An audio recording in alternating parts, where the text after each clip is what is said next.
Crafters, and welcome to yet another exciting discussion in all things well-being.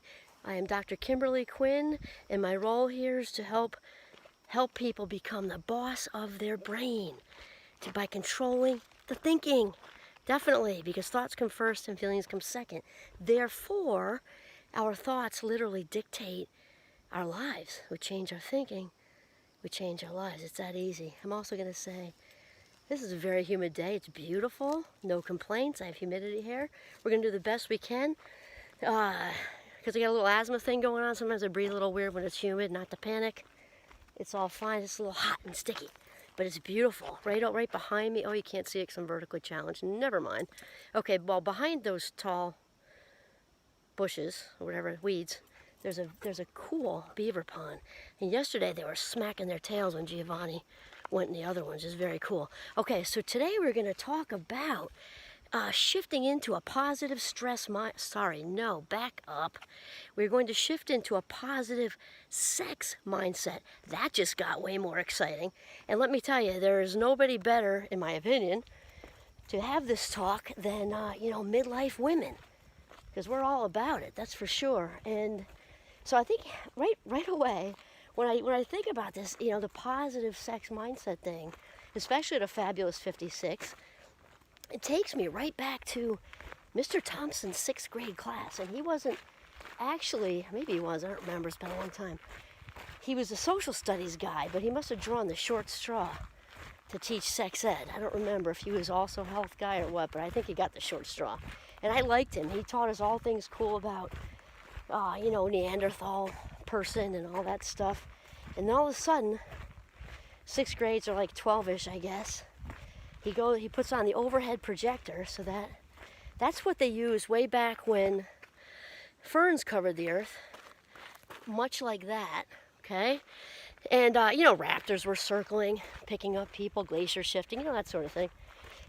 So way back then, the overhead projector, so I look up at the screen, and there's a very large, dangling black and white penis with black and white arrows pointing to things. And, urethra and this and that. And I was 12. Remember, this is the 70s. And so, no cell phones, not like now where kids see all kinds of things early. That's a conversation for another time. The 70s was a lot more innocent in that way, because you couldn't really walk by anything on TV either that was bad for you, because the news was pretty much the harshest, and that was later at night, parents were home kind of thing. It just didn't, and I didn't have brothers. And I had a dad who was very private, thankfully, in that way. So I'm looking up at this dangly thing going, oh my God. And I couldn't help thinking in that moment that God must have thrown a huge, wad of Play-Doh at the wall, let gravity do its thing, and then said, okay, that'll be for boys and men.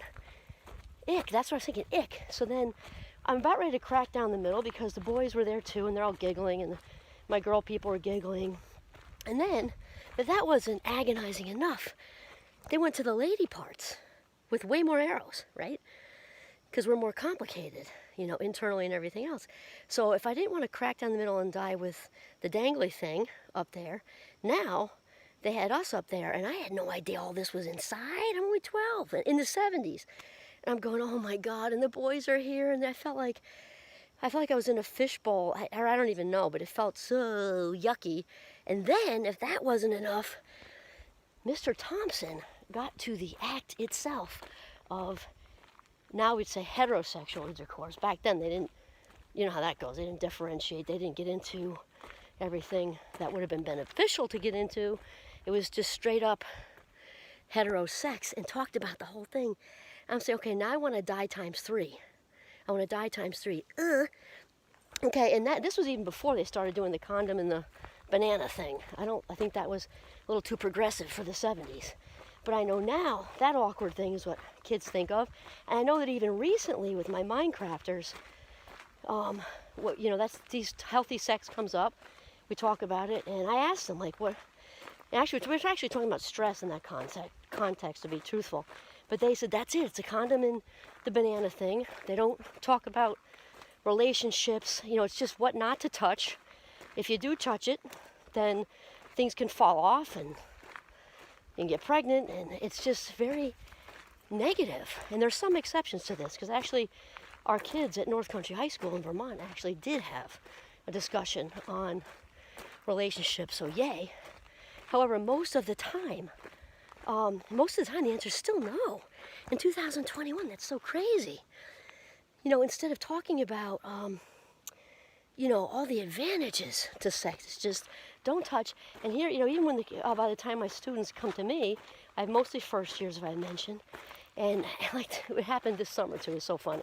They're so endearing. It's the greatest group, just out of high school, early decision students, aspiring first years. And this came up, and I watched their faces when I said sex.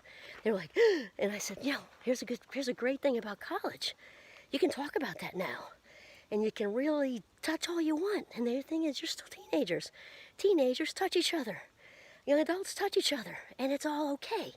It's okay to experiment. It's okay to do this. It's okay to do that, as long as, because consent is key, obviously. As long as that's all in place and it's loving and respectful, who cares? This is the stage for it. I've also had students who just want to opt out of that. They're very clear. That isn't in their picture, and that's okay too. It's just important to remember that it's developmentally very okay and timely. Then we just move that right up through young adults, older adults, seasoned adults, midlifers, and we really sometimes have to work through some of these hang-ups, especially with solo sex. Like back in my dad's generation, they told you you'd go blind, so yikes. I have another good friend who's in that age range, told me, I think it was yesterday, actually, day before yesterday, that he was also told, he's in his late 70s also, he was told his palms would get hairy. Man, so if you imagine having your way with yourself as a young boy and be afraid to get up the next day and check out your palms, because that would kind of announce to the whole world what you were doing, right? And thank God if you wake up with your eyesight, also good. So, the shame that goes along with solo sex, never mind girls and women. Whole nother story, because sometimes I think kids have had talks with their parents, which is awesome. Telling boys, like, it's okay. We definitely did that with our kids. It's this is natural, this is fine, ba ba ba ba ba ba. And girls, though, I think girls are still lagging behind that a little bit. And I also think that anatomically, we've talked about the reproduction piece. No one has really talked about the pleasure points. There goes Giovanni. That's where the beavers said hello last time, right there, big old smack.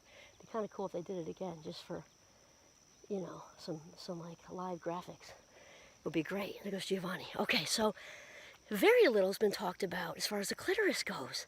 And who knew that the clitoris is about the size of your average penis at rest, about 10 centimeters, and it's kind of shaped like an upside down anchor, sort of, and much of it's inside. So it used to be thought that the clitoris was like a button in between the top part of the labia, and there's a button there, and that's also the southern states are very happy in general, though there's lots of pleasure points for women, and much of them, or many of them are inside, and it's so important to have this knowledge. And a good friend of mine taught a class at St. Mike's called Men and Masculinities for seniors. And it wasn't just men included in the class, women too. And the idea was to educate men and women and anywhere identifying in between as far as all of this. But also about the OBGYN and what's involved in a pap smear, because men don't know. They don't know. And also the young women about what a PSA is and what's going on with the prostate in a man. It's just so important. And they talked about periods, and they talked about sex, and they talked about all these things, and it's just so important to have this education. Knowledge is power, right? And also, I think there's just been a lot of shame, even with younger adults, never mind the ones I get, and they're 18 basically.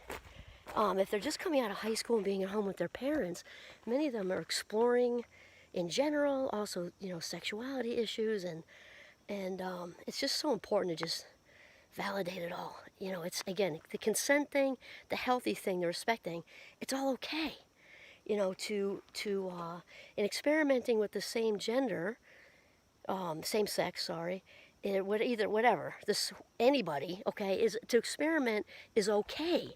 It doesn't necessarily mean, that you're labeled as whatever. You're just experimenting. It's one human, young adult experimenting with their body consensually and healthfully in a loving, kind manner with another young adult consensually. The rest of the deets don't matter. It's okay. It's very much okay. And then also, I think people don't always talk about what a stress reducer it is. Indoor aerobics are a stress reducer, and the oxytocin, the snuggle drug, that is secreted throughout the body, and it's just so good. There's such an enhanced intimacy when we have that close encounter with a partner. It's just so important. Blood pressure goes down, which reduces cardiovascular issues. Obviously, there's also lots and lots of evidence that lots of sex increases our overall levels of happiness. Also, the feeling the next day is also good. People generally have a very good, like a good feeling the next day. They're just feeling confident often, and they're just feeling good. And the better the sex, the better you feel the next day. Bonus, okay? And and then we get to the whole orgasm thing. And it's funny because I had a Psychology Today article, which I do not have with me. It's also really old because I actually brought the magazine in like old school way, holding the magazine. And I would read parts about, orgasm, what they do for us. And students they would come up to me and, afterwards and say, Professor, can I talk to you for a second? So I'm ready for some family crisis. You know that article you read? They're looking around. Can I have a copy of it? So I ended up making a ton of individual copies for students because they were so excited to learn more about orgasms. That, endorphin is Greek for internal morphine. The runner's high thing. I've run a marathon and wow, my brain was like, what are you doing? But anyway, the runner's high thing is real, the dopamine release, and don't quote me exactly on this number because I'm not looking at it, but out of that magazine from years ago, it said it's something like, there's 100, it was a 3-digit number, 100 or 200 times the release of, regular, or like a good cry, and we get that kind of euphoric feeling. An orgasm just blasts the body with the feel-good chemical, dopamine, and it's so healthy for us. And it also, people who have, another thing I can't completely state the exact amount of years, let's just go with 10 because it was at least that the person who has X amount of orgasms per month, let's just say 10, because something in that area, I didn't bring it with me, I'm out in the woods. The whole main theme is that lots of orgasms increases your life expectancy. That's really all we need to know. We don't need to know, the exact amount. And this is also true whether you are the partner or it's solo sex. Orgasms have the same effect. Not as true with oxytocin because that's a snuggle drug, so that's more of a with somebody else thing. But even with the solo sex, it's good. It's good for you because the orgasms really reduce stress in the body and contribute to overall happiness and well-being. We know that to be true. Let's see what else we had here. And I want to say I got that. I had to give somebody credit for the orgasm thing. The the skin, that's it, the National Institute of Health. So also, it gives us great skin. So it's kind of like, I remember at St. Mike's when we used to call it the walk of shame. When, it'd be like a Saturday morning or a Sunday morning, especially a Sunday morning. More people are sleeping in Sunday mornings. You didn't see a person till noon on Sunday back then. And then you'd see a young lady walking across campus really early, kind of looking like this, and she'd be dressed in like a hockey jersey or something, and she still had the high heels on from last night, and she's like, okay, scurrying to her dorm before anybody sees. We'd be like, that's the walk of shame. But you know what? She had great skin. She had great skin. So we talk about, the glow of the after-sex glow. Well, that's real. And, who needs moisturizer when you can have 5-star sex, right? Because it's really true, and skin is obviously the largest organ in the body. So taking care of our skin in this way isn't all bad, if you know what I'm saying. Okay, so shifting it, so it's important to really realize and know, because mindset's everything. We've talked about that in with stress, with this, with that, with growth mindset, Carol Dweck's work, and with having a positive shifting into, if you're not there, a more positive sex mindset is just really, well, if it's important to you, right? If you're somebody who just chooses not to be sexually active, you just, that's whatever, that's totally fine. But for those who do, if they've got roadblocks to that, it's really important to explore those. And I know, I just had a funny thought come in my head, and the person who reiterated how funny it was with me, and my intro, I think it was my intro to psych textbook eons ago, because I haven't taught that at Champlain in forever, but and it talked about erectile dysfunction, and it was also a dreaming and things like that. And so basically, if men are having difficulty with, acquiring and or maintaining an erection, but they're still able, but this still happens during the nighttime when they're dreaming, then the problem's not in the southern states. It just isn't. So it's here. And when we can get way stressed out, this can obviously inhibit our desire for sex. That's true for women too. It's just not as obvious. Poor guys, we can see that more. We can see that because it's right there externally. Women, many women really have difficulty having orgasms, and it doesn't have to be that way, because that can be worked through here. Not that it can't be neurological, but highly, highly, highly unlikely. More than likely, that's stuff that's inhibitory internal feedback going on in her head. So it's very important to kind of check that out. And I forgot what else I was going to say with that. It left me. Okay, so lower blood pressure, great skin. Oh, and here's the other thing: it increases libido, sexual desire. And I like to think of it. I actually say to my dear husband, chocolate chip cookies. Like, who can just have one chocolate chip cookie? Nobody can. Rarely can somebody do that. Or one awesome kettle cooked potato chip, Cape Cod brand. Okay, very tough to have one of those. So when you have great sex with this loving, kind, respectful partner, you want more. I mean, it's just how it goes. So the main theme of today's chat with a positive sex mindset is, go out and take a tumble with the one you love, because it's good for you, good for them, and solo sex too. Just, embrace it. And also, I'm big into gratitude. You all know that I'm huge into gratitude. Be grateful for them. If it's solo sex, be grateful for you. And I'm not making a joke about that at all. And also be grateful for either way, whether you're with one partner, more than one partner, or just or yourself.